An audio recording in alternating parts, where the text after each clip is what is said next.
আসসালামু আলাইকুম দর্শক, চলে আসলাম নতুন আরেকটি ভিডিও নিয়ে। দর্শক, নিশির দেখতে দেখতে আবার মালয়েশিয়াতে চলে যাওয়ার দিন ঘনিয়ে এসেছে। নিশি চলে যাবে, এটা তো বাস্তব কথা।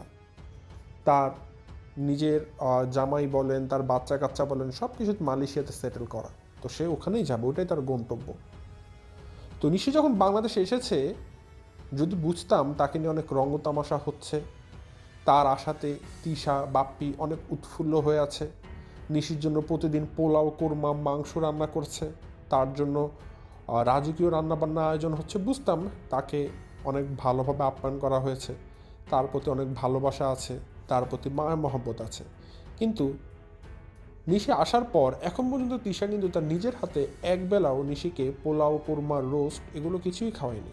বরং তিশা তার এই সমস্ত যন্ত্রণা থেকে মুক্ত পাওয়ার জন্য তানজিলার বাসাতে নিয়ে গিয়েছে নিশিকে রোস্ট খাওয়ার জন্য। তো একটা যে চিন্তা করুন, তিশা কিন্তু ফাতিহাকে সহ্য করতে পারছে না বা নিশিকে সহ্য করতে পারে না, অথচ এই নিশি 2 দিন পর চলে যাবে। তাকে দেখে তার এই চলে যাওয়ার ঘটনা শুনে আজকে কি নাটক করলো বাপ্পি আর তিশা, অঝোর ধারায় কান্না করলো। মনে হচ্ছে যেন আজকে যেভাবে করে চারপাশে বৃষ্টি পড়ছে, সেই বৃষ্টির পানি যেন তিশার চোখ দিয়ে পড়ছে, এত পানি গড়গড় গড়গড় গড়গড় করে পড়ল, মানে অকল্পনীয়। সো এই যে কান্নাটা, এই কান্নার পেছনের রহস্যটা, এই বেড়া জাল দিয়ে লুকানো যে গল্পটা লুকিয়ে আছে, তিশারা লুকিয়ে রেখেছে, সেটা আজকে আমি আপনাদের সাথে শেয়ার করব। অনেকগুলো গুরুত্বপূর্ণ জিনিস শেয়ার করব দর্শক, যেগুলো আপনারা কল্পনাও করতে পারবেন না। এর মধ্যে গুরুত্বপূর্ণ জিনিসের মধ্যে একটা হচ্ছে, নিশি নাকি বাংলাদেশে এসেছে টাকা নেওয়ার জন্য, বাপ্পি বলেছে। বাপ্পি আসলে কত দূরে নোংরা, সে নিশিকে তিশার সামনে বলছে কালো, মানে নিশির গায়ের রঙে মন্তব্য করেছে যে তুই কালো। অন্যদিকে আপনারা যদি খেয়াল করে দেখেন, বাপ্পি বা তিশা যার ভিডিও দেখেন না কেন, এখানে নিশি একটা সময় পর্যায়ে কাঁদতে কাঁদতে বলছিল ভাই আমি আসবো, তোর সাথে দেখা করতে বছরে একবার হলে আসবো, কিন্তু বাপ্পি সেটাকে নাকচ করে দিয়েছে ইনডিরেক্টলি, মানে বুঝিয়েছে তুই কীভাবে আসবি তোর সংসার ফেলে। অথচ নিশির এই আবেগটাও বাপ্পি বেশিক্ষণ টিকিয়ে রাখতে দেয়নি, নিশিকে টোটালি নিষেধ করে দিয়েছে যেন সে বাংলাদেশে মুখ ফিরেও না আসে। তাবিকে দেখলাম অর্ধ উলঙ্গ করে, যদিও সে বাচ্চা মানুষ, কিন্তু তাকে যে সমস্ত পোশাক আশাক পরে ওয়েস্টার্ন কালচারে চলাফেরা করাচ্ছে, আমার কাছে এটা টোটালি ভালো লাগেনি। অবশেষে অন্যদিকে দেখলাম মিমের একটা ভিডিও, যেখানে দেখলাম বাবু মিমের তলা থেকে ধরে টানাটানি করছে। আমার কাছে ভয়ানক লেগেছে বিষয়টা, যে এটা কী ধরে টানাটানি করছে। পরবর্তীতে অনেকক্ষণ মানে ঘাটাঘাটি করবার বুঝতে পারলাম জিনিসটা আসলে কী। অন্যদিকে নিশি যেহেতু তানজিলা প্রেগনেন্ট, আর কিছু দিন পর বা কিছু সপ্তাহ পরই হয়তো তানজিলার ডেলিভারি হবে, নতুন একজন সদস্য তাদের পরিবারে আসবে। এই অবস্থায় আপনারা সবাই জানেন, একটা মায়ের জন্য বা একটা কাপলের জন্য বাচ্চাকে যে ফিড করানো লাগে, সেই ফিড করার জন্য একটা অতি গুরুত্বপূর্ণ একটা যন্ত্রপাতি বলতে পারেন বা ইনস্ট্রুমেন্ট বলতে পারেন, যাই হোক না কেন, সেটাকে বলা হয় ব্রেস্ট মিল্ক পাম্পিং যে মেশিনটা আছে। এটা আমরা সবাই এটার সাথে পরিচিত, বিশেষ করে ওয়েস্টার্ন কালচারে যারা থাকেন, ঠিক আছে। তো এই যে পাম্প মেশিনটা, এটা কিন্তু বাচ্চা কাচ্চা যে সমস্ত বাসাতে ছিল বা আমরা মার্কেটে সুপার শপে গেলে কিন্তু এটা দেখি, এটাও অ্যাভেলেবেল, কমন, সবাই চিনি। কিন্তু বাপ্পি কতটা নোংরা, মানে আমার কাছে এতটা নোংরা লেগেছে। নিশি তানজিলার জন্য একটা এরকম পাম্প মেশিন নিয়ে এসেছে তানজিলার জন্য, যেহেতু তার একটা বেবি হবে। তো বাপ্পি সেটা দেখে বলছে, মানে সেটা নাই বললাম, কি বলেছে সেটা আমি ভিডিওতেই বলবো। সো আজকের ভিডিও দর্শক বুঝতে পারছেন কতটা দুর্দান্ত হতে যাচ্ছে। অনেক দিন এতগুলো কন্টেন্ট একসাথে বলিনি, যেটা আজকে বলতে যাবো। সো অনুরোধ করবো পুরো ভিডিওটা একটু ধৈর্য সহকারে শুনবেন, আশা করি কেউ নিরাশ হয়ে যাবেন না, ভালো কিছু জেনে যাবেন। সো বেশি কথা না বাড়িয়ে চলুন শুরু করা যাক আমার আজকের ভিডিও শুরুতে বলে রাখি, আপনারা যারা নতুন এখন পর্যন্ত আমার চ্যানেলটিকে সাবস্ক্রাইব করে পাশে থাকা ছোট্ট বেল আইকনটা বাজিয়ে অল নোটিফিকেশন অন করেননি, অবশ্যই করে দিবেন। আর যারা ভিডিওটা দেখছেন লাইক দিয়ে ভিডিওটি দেখা শুরু করবেন। দর্শক, আমি আমার ভিডিওর মূল কথা শুরু করে দেই। ভিডিও শুরুতেই আমি ওই ব্রেস্ট মিল্ক পাম্প মেশিন নিয়ে কথা বলবো, তারপরে বাকি বিষয়গুলো যেগুলো বেশি গুরুত্বপূর্ণ সেগুলো ধাপে ধাপে বলবো। তো এই পাম্পিং মেশিনটা অত বেশি গুরুত্বপূর্ণ না, বাট এটা নোংরা জিনিস, সেজন্য আগে এটাকে ক্লিয়ার কাট করে দিচ্ছি। তো নিশি লাগেজগুলোকে আনবক্সিং করছিল, সে আনবক্সিং করার সময় একটা ব্রেস্ট মিল্ক পাম্প মেশিন বের হয়ে আসে। তো তখন তাবিয়ে বাচ্চা মানুষ, সে ওটাকে খেলনার মতো মনে করে, তখন সে তার ফুপিকে বলে এটা কী, এটা কী। তখন নিশি তাবিয়াকে বলে এটা তো বলা যাবে না, দুষ্টুমি করে বলে, কারণ এটা ছোটো বাচ্চা মানুষ, তাকে কেন বলতে হবে, এটার কাজ কী। তো এদিক থেকে বাপ্পি আবার ভিডিও করছিল, বাপ্পি তখন বলে এটা কী রে, এটাকে ওই যে আগের যুগে আমাদের মা বাবাদের দেখতাম যে সেমাই রান্না করতো, সেমাই ঘুরতো, ওই সেমাই বানানোর মেশিন নাকি। মানে আমি তাজ্জব হয়ে গেলাম, বাপ্পি দেখতেই পারছে এটা একটা পাম্পিং মেশিন, ঠিক আছে, মিল্ক এক্সট্রিট করার। তো এটা দেখার পরে বাপ্পি তার নিজের বোনকে এরকম একটা জিনিস দেখি এরকম একটা প্রশ্ন কীভাবে করতে পারে, এটা তার লজ্জাজনক প্রশ্ন। তো নিশিও কিন্তু আসলে ওই সময় একটা বলতে লজ্জা পেয়েছে, সে আসলে ওটাকে তখন বাপ্পিকে আর বলেন এটা কী মেশিন, সে আস্তে করে এটাকে লুকিয়ে ফেলেছে আর কি। এটা কিন্তু খুবই লজ্জা লেগেছে আমার কাছে যে এটা বাপ্পি কী প্রশ্ন করলো, এটা তো আমি দূর থেকে দেখে বুঝতে পারছি জিনিসটা কী। সো এটাই আমার কাছে হাস্যকর লেগেছে, একটা পাম্প মেশিনকে দেখিয়ে বাপ্পি বলছে এটা নাকি সেমাই বানানোর মেশিন। কোন দিক দিয়ে ভাই সেমাই বানায়, আমি তো বুঝতে পারলাম না, আমি কোনোভাবেই বুঝতে পারলাম না এটা সেমাই বানানোর মেশিন কীভাবে হলো। তো যাই হোক, এগুলো বাপ্পির নোংরামি ছাড়া আর কিছুই না দর্শক। তো এই নোংরা বিষয়গুলো আমি ভিডিওর শেষে না বলে শুরুতে ক্লিয়ার করে দিলাম, এটা নিয়ে আর ভিডিওর ভিতরে কোনো রকম কথাবার্তা বলবো না। পরবর্তী যে বিষয় দর্শক, একটা একটা করে আমি ধাপে ধাপে গুরুত্বপূর্ণ বিষয়গুলো আমি আপনাদের সাথে আলোকপাত করছি বা এক্সপ্লেন করছি। বাপ্পি নিজেই বলেছে নিশি নাকি দেশে এসেছে টাকা নিতে। এখন কীভাবে বলেছে দর্শক, আপনারা যদি বাপ্পি দেশের ভিডিও দেখেন, সর্বশেষটা দেখবেন বাপ্পি তিশা তারা একটু বাইরে ঘুরতে গিয়েছে। মেন কথা বলতে পারেন বাইরে খালাদের বাসাও কোনো এক জায়গায় তারা বাইরে বের হয়েছে। ওই সময় এক ফাঁকে বাপ্পি সবার কাছ থেকে আড়ালে গিয়ে সে একটু ব্যাংকে আসে, ভিডিওতে দেখিয়েছে। সে বলেছে যে আমার একটু ব্যাংকে কাজ ছিল, তো আমি ব্যাংকে একটু কাজ সারার জন্য এখানে কিছু সময়ের জন্য এসেছি। কারণ নিশি যেহেতু বোন যেহেতু চলে যাবে, মানে নিশি যেহেতু চলে যাবে, তো আমাকে এর মধ্যে সব কাজগুলো শেষ করতে হবে, কারণ আমি নিশির কাছে টাকাগুলো পাঠিয়ে দিব। তো দেখুন এখানে প্রথমত বাপ্পি ব্যাংক থেকে যে কয়টা টাকা পাবে সেই টাকার মালিক হচ্ছে নাজমা আন্টি। তো বাপ্পি আর নিশি হচ্ছে উত্তরাধিকার। তো সেই হিসাবে নিশিকে যে টাকা দিবে, নিশিকে কি পুরো টাকা দিয়ে দিবে না, নিশিকে কিন্তু পুরো টাকা দিবে না। তাহলে নিশিকে কতটুকু দিবে, ওর ভাগের যতটুকু নিশি পায়, নিশি যতটুকু পায় অতটুকু নিশিকে দিয়ে দিবে। তো এখন কতটুকু পায় দর্শক, এখানে একটা কথা আছে, এখানে উত্তরাধিকার অনুযায়ী একজন ছেলে কতটুকু পায়, একজন মেয়ে কতটুকু পায়, এটা নিয়ে কিছু মানুষ বা কিছু কয়েকজনের মধ্যে একটু কনফিউশন থাকতে পারে। আমি অত ভালো জানতাম না, তো আমি তারপর স্টাডি করেছি গতকালকে, এটা নিয়ে আমি একটু ঘাটাঘাটি করেছি। কারণ আমরা সবাই জানি বাবার সম্পত্তি থেকে ছেলেরা যা পায় বোনরা তার অর্ধেক পায়, ঠিক আছে, মানে ছেলেরা আর বোনদের রেশিও থেকে 2:1। তো ঠিক আছে, আমি মায়ের সম্পত্তি তাহলে ছেলে মেয়ে কতটুকু এটা দেখার জন্য আমি গুগলে যাই। তো ওখানে আমি কোরআন হাদিস সুন্নাহ সব কিছুর আলোকে সব ব্যাখ্যা দেখার চেষ্টা করি। তো সেখানে আমি কয়েক জায়গাতে দেখেছি, কয়েকটা রেফারেন্স অনুযায়ী দেখেছি, সূরা নিসা যেটা, ঠিক আছে, সূরা নিসার আয়াত নাম্বারটা মনে নেই, ওই আয়াত সম্ভবত 11 কিংবা 11 নম্বরের সম্ভবত, খুব মোস্ট প্রবাবলি। তো ওইখানে আয়াতে ব্যাখ্যা আছে একজন মায়ের সম্পত্তি ছেলে মেয়ের মধ্যে কীভাবে ভাগ হবে। তো সেখানেও দেখলাম একই নিয়মে ভাগ করার কথা বলা আছে, অর্থাৎ ছেলে আর মেয়ে যদি ধরুন দুজন সন্তান আছে, তাহলে ছেলে যা পাবে বোন তার অর্ধেক পাবে, মানে ঠিক বাবা সম্পত্তির মতো একই রেশিওতে ভাগ করার কথা বলা হয়েছে। তো যদি এই জায়গাটাতে কারো একটু মনে হয় কনফিউশন থাকে যে আমার কথাটা আসলে ভুল বলছি না সঠিক বলছি, তো সেক্ষেত্রে বলবো যে দর্শক এখানে গুগলে অনেকগুলো আর্টিকেল আছে, যে কোনো একটা আর্টিকেল আপনার সার্চ দিয়ে পড়ে দেখে নিলেই কিন্তু রেফারেন্সটা পেয়ে যাবেন। কারণ আমি প্রথমত কনফিউশনে ছিলাম, যেহেতু এটা নিয়ে একটা অনেকে দ্বিমত পোষণ করতে পারেন, যে আমি আগে রেফারেন্স নেওয়ার জন্য আগে গুগলে সার্চ করে দেখেছি, দেখলাম না আমি ঠিকই বলেছিলাম, ভুল বলিনি। তো যাই হোক, পরবর্তীতে যেটা বলবো, তাহলে সেই ক্ষেত্রে নিশি কিন্তু ঠিক অতটুকু টাকাই পাবে যতটুকু নিশির ভাগের অংশ, বাকি টাকা কিন্তু বাপ্পি পাবে। তার মানে নিশি যদি 5,000 পায়, বাপ্পি পায় 10,000 টাকা, নিশি যদি 20,000 পায়, বাপ্পি পাবে 40,000 টাকা। তো সেই অনুযায়ী বাপ্পি কিন্তু বেশি টাকা পাচ্ছে। কিন্তু বাপ্পি ভিডিওতে কী বললো, বোন চলে যাবে, তাই বোনকে টাকা দিতে হবে, এই জন্য ব্যাংকে এসেছি ব্যাংকের কাজবাজ শেষ করার জন্য তাড়াতাড়ি। অথচ সে কিন্তু একবারও বললো না যে সেও তো সে তার মায়ের ভাগের টাকাটা সে খাচ্ছে বা খাবে, সেটা সে বলেনি একবারও। সে বলেছে নিশির কথাটা, মানে সব কিছু এমনভাবে সে প্রকাশ করছে যেন নিশির টাকাটা অনেক দরকার। আসলে টাকাটা কার দরকার, এই সমস্ত কাজকর্মে কিন্তু প্রমাণ বের হয়ে যায়। ওকে, নেক্সট যে বিষয়টা নিয়ে আমি আলোকপাত করবো সেটা হচ্ছে নিশি কান্না করতে করতে বলছিল আর কি। আপনারা যদি আজকে সর্বশেষ বাপ্পির ভিডিও দেখেন, শুরুতে দেখবেন নিশি আসলে কান্না করছিল তিশাকে ধরে, বাপ্পিকে ধরে। ওই সময় কান্না করতে করতে একটা পর্যায়ে নিশি আবেগী হয়ে পড়ে, অতিরিক্ত ইমোশনাল হয়ে সে একটা কথা এমনিতেই বলে ফেলে আবেগ নিয়ে, যে ভাই কান্না করিস না, আমি দেশে একবার হলেও আসবো প্রতিবার, মা নেই তো কী হয়েছে, মায়ের করা বাসা আছে, তুই আছিস, আমার ভাই তো আছে, আমি তোদের সাথে দেখা করতে একবার হলেও দেশে প্রতিবার বাংলাদেশে আসবো।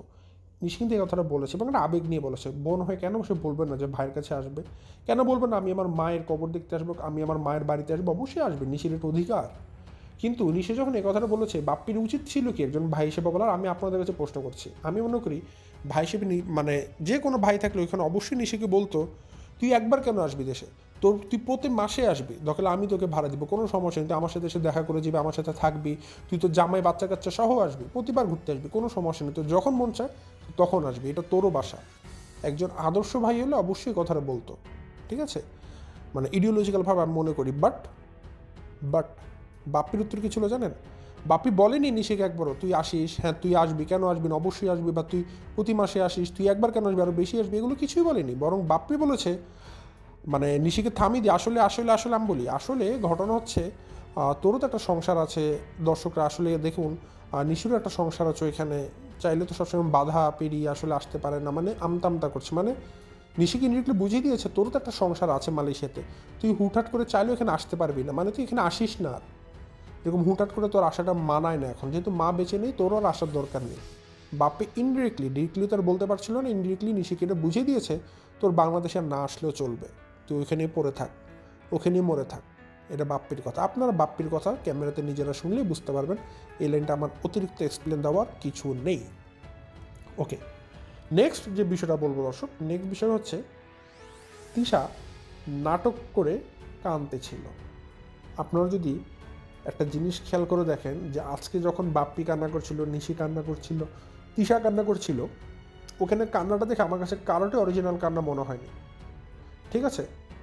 কেন আমি বললাম তিশা নাটক করে কান্না করছিল? প্রথমত দর্শক দেখুন, তিশার কান্নাটা তখনই বাস্তব মনে হতো যখন বুঝতাম তিশা আসলে নিশিকে পর্যাপ্ত পরিমাণে ভালোবাসা দিয়েছে, তাকে সম্মান দিয়েছে, তার আশাতে অনেক আবেগী হয়েছিল, তার যাওয়াতে অনেক আবেগী হচ্ছে, তাহলে বুঝতে পারতাম তিশা সত্যি কান্না করছে। বাট তিশা কিন্তু এগুলো কোনো কিছুই দেখায়নি, কোনো কিছু প্রকাশ করেনি। দেখুন নিশি এসেছে, নিশির পেছনে কোনো খরচ করেনি, নিশিকে রান্না করে খাওয়ায়নি, নিশিকে ঠিকমতো ইউটিলাইজ করেনি, তাকে সময় কিছুই দেয়নি। তাহলে সেক্ষেত্রে নিশি এখন চলে যাবে দিন পর, নিশিকে জড়িয়ে ধরে কান্না করার কী আছে? দেখুন দর্শক, আমি এখানে একটা ছোট্ট ব্যাখ্যা দিই। দেখুন তো তিশা নিশি আসার পর নিশির জন্য এতটুকু পরিমাণ নিজের শরীরকে কষ্ট দিয়েছে কিনা, নিশিকে একটা ডিম ভাজি পর্যন্ত করে খাইয়েছে কিনা? কিছুই কিন্তু করেনি। নিশিকে পোলাও মাংস কিছুই খায়নি, বরং সে যা কিছু করেছে তানজিলার শ্বাসের উপর দিয়ে চাপিয়েছে। কোথাকার কোন পাপিয়া সেও পর্যন্ত নিশিকে দাওয়াত করে খাইয়েছে, অথচ তিশা একই বাসাতে থাকতেও কখনো নিশির জন্য কোনো কিছু রান্না করে খাওয়ায়নি কিন্তু এবার। তাহলে এই তিশার এখন ননদের জন্য এত কান্না করার কি আছে, যে ননদের জন্য এতটুকু স্যাক্রিফাইস পর্যন্ত করেনি? তার মানে এগুলো সব ভাওতাবাজি, নাটক ছাড়ার কিছুই না। আজকের ভিডিওর কথাই বলি না দর্শক, আজকে যদি বাপ্পিদের ভিডিও দেখেন, খুবই মানে অদ্ভুত রকমের আমার নোংরা কিছু ঘটনা লেগেছে। সকালের নাস্তা, ব্রেকফাস্ট রান্না করা হচ্ছিল, তো নিশি ডাইনিং টেবিলে বসে ছোট্ট তাবিয়াকে খিচুড়ি খাইয়ে দিচ্ছিল, তার হাত থেকে নিজেও খাচ্ছিল। তো ওই অবস্থায় তিশা সবার জন্য পরোটা ভাজছিল রান্নাঘরে বসে। তো পরোটা ভাজা শেষে সে একটা কাজ করে, সে ডিম ভাজছিল। তো যখন সে ডিম ভাজছিল বা ডিম পোচ দুইটার কোণেটা করছিল, তখন বাপ্পি প্রশ্ন করে তিশাকে যে আচ্ছা এটা কার জন্য? তখন বাপ্পি বলে এটা আপনার জন্য। আপনার? তো তখন বাপ্পি সাথে সাথে প্রশ্ন করে নিশিরটা কই?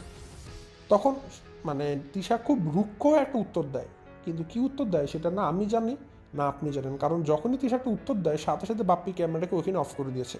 ঠিক তার পরবর্তীতে আবার ক্যামেরাটাকে নতুন করে অন করেছে। স্পষ্টভাবে বোঝা গিয়েছে বাপ্পি যখন নিশির জন্য ডিম কোথায় প্রশ্ন করেছে, তিশা বাপ্পিকে খুব বাজেভাবে কোনো উত্তর দিয়েছে, যে উত্তরটা বাপ্পি ভিডিওতে দেখানোর মতো অবস্থায় ছিল না। এই জন্য সে ভিডিও তৈরি করার সময় এডিট করে ওই অংশটুকু কেটে দিয়ে বাদ দিয়ে দিয়েছে।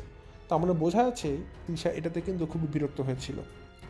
শুধু তাই না দর্শক, বাপ্পি তিশাকে প্রশ্ন করছিল গতকালকে মাংস রান্না করা হয়েছিল না, মাংসকে গরুর মাংস, মানে বাপ্পি চাচ্ছিল নিশাকে একটু ডিম ভাজি দিয়ে খেতে দিতে বা গরুর মাংস দিয়ে খেতে দিতে।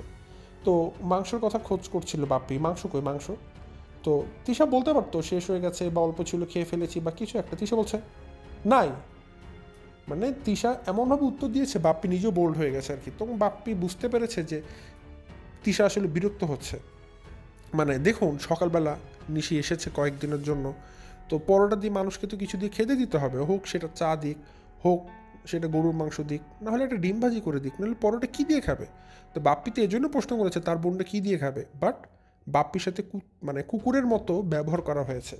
মানে তিশা এরকম খারাপভাবে ব্যবহার করছিল। বাপ্পি কিন্তু চাইলেই, কারণ তার যে এক্সপ্রেশনগুলো সবসময় প্রকাশ করতে পারে না তিশার ভয়তে, যেই তিশা তার এই ব্যবহারের জন্য কিন্তু নাজমানটিকে নিজে মেরে ফেলেছে। আমি বারবার ক্লেম করছি নাজমানটি মারা যায়নি, তাকে কিন্তু তিশা নিজের হাতে মেরে ফেলেছে। এটা আমি বারবার ক্লেম করছি। মনে রাখবেন, যখন তারকাদের গল্প কোনো ক্লেম করে সেটা এমনি এমনি করে না। আমি বুঝে শুনে 100% কনফার্ম হয়ে বলছি, নাজমানটির মৃত্যুর জন্য যদি দায়ী কোনো মানুষ একা হয় সেটা তিশা একা। তিশার কারণেই নাজমানটি মারা গেছে, সেটা ডিরেক্টলি হোক আর সেটা ইনডিরেক্টলি হোক।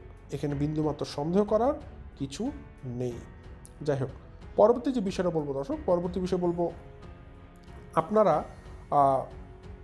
দেখবেন নিশি এবং তিশাকে তারা যেখানে ঘুরতে গিয়েছিল সেখান থেকে দুটো জামা দেওয়া হয়েছে। জামা বলতে পারুল খেলার জন্য একটা শাড়ি, তিশার জন্য একটা 3 পিস, নিশির জন্য একটা 3 পিস দেওয়া হয়েছে। এখন তারা ডিসাইড করে দেয়নি কোনটা আসলে কার জন্য। তারা খালি 2টা 3 পিস দিয়েছে, একটা তিশা একটা নিশির জন্য, আর একটা শাড়ি দিয়েছে, সেটা হচ্ছে পারুল খেলার জন্য। তো পারুল খেলাটা দিয়ে দেওয়া হয়েছে, সেখানে কোনো ঝামেলা হয়নি। কিন্তু নিশি আসলে ওই 2টা 3 পিসের মধ্যে একটা নিজের জন্য পছন্দ করেছে, একটা জলপাই কালারের, একটা ব্ল্যাক কালারের ছিল।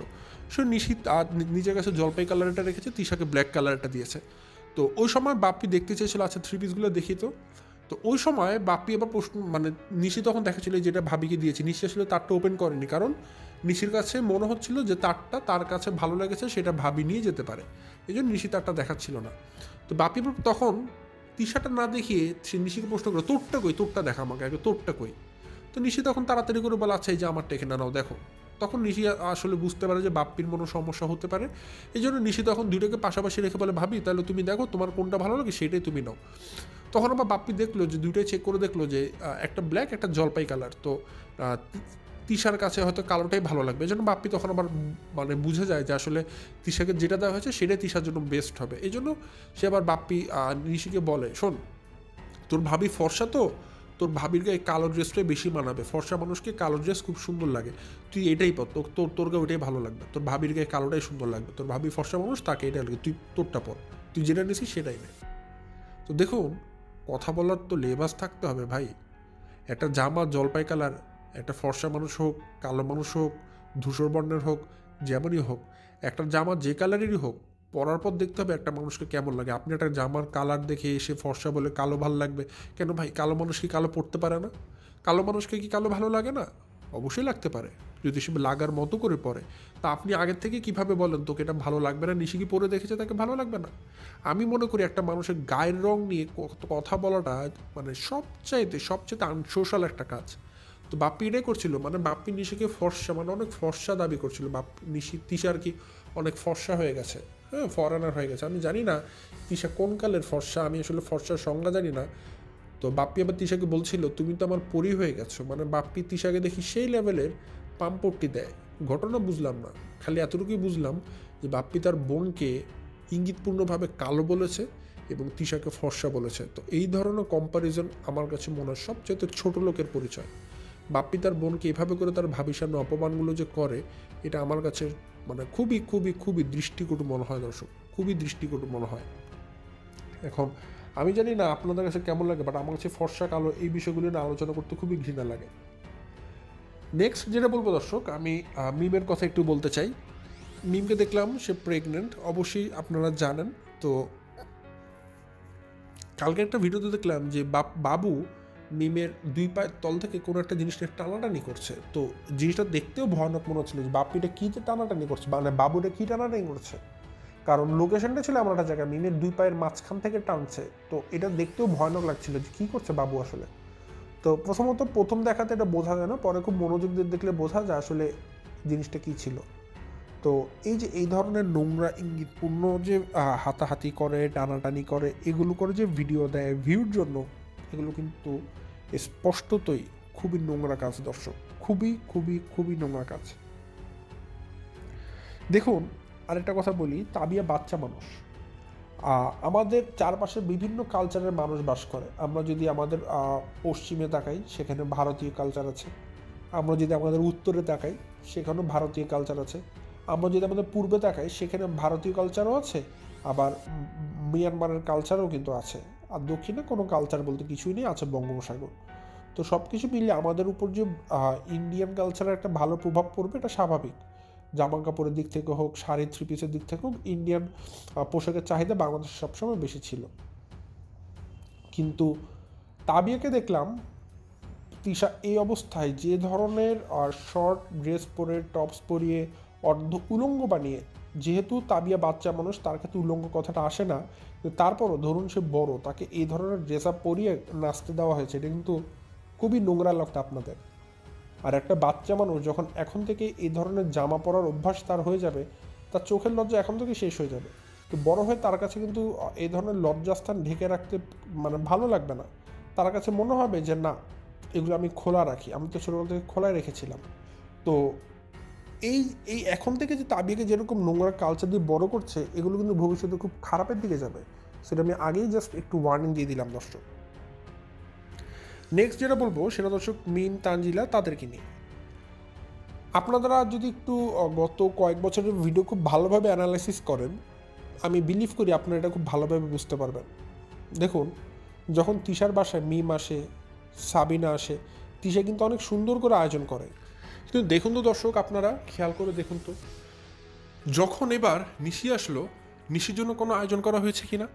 এই যে তানজিলা আসে, তানজিলার জন্য কত বাজার করে। সাকিব এটা খায় না, সাকিব ওইটা খায় না, সাকিবের জন্য আলাদা চিংড়ি মাছ আনে, সাকিবের জন্য আলাদা এটা ওইটা সব কিছু বাপ্পিকে দিয়ে কিন্তু বাজার করিয়ে আনে তিশা। তারপরে তিশা নিজের হাতে রান্না করে। যদি সাবিনা আসে, মিম আসে, তাদের জন্য তিশার আলাদা আয়োজন থাকে।